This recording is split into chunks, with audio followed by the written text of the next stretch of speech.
Si attenua la curva dell'infezione anche in Sicilia, ma non si placa la pressione sugli ospedali. Musumeci condivide la modifica della classificazione a colori. Accordo a breve. Giuliana Miccichè.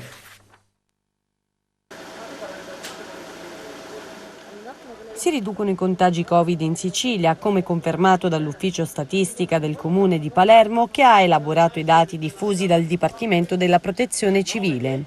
Dal 17 gennaio ad oggi il numero dei nuovi positivi al Covid si è ridotto di un terzo rispetto alla settimana precedente e sono sensibilmente diminuiti anche i nuovi ingressi in terapia intensiva. In particolare i nuovi casi sono stati quasi 49.000, il 33% in meno rispetto alla settimana precedente.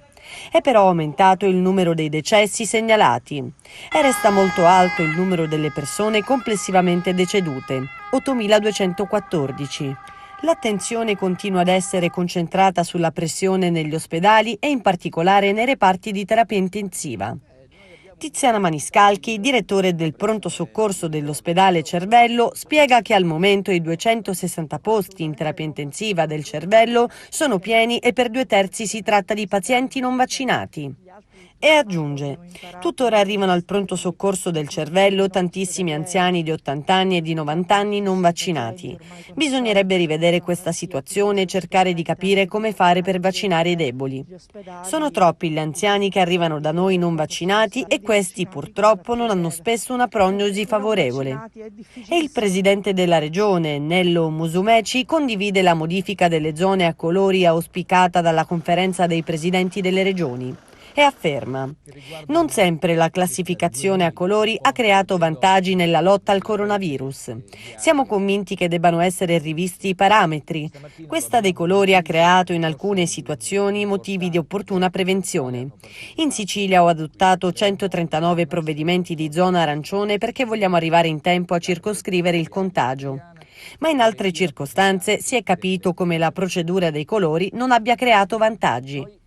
Ritengo che l'intesa col governo si possa trovare nel giro di qualche giorno e che al posto dei parametri dei colori si possano adottare provvedimenti più efficaci nella prassi e più concreti.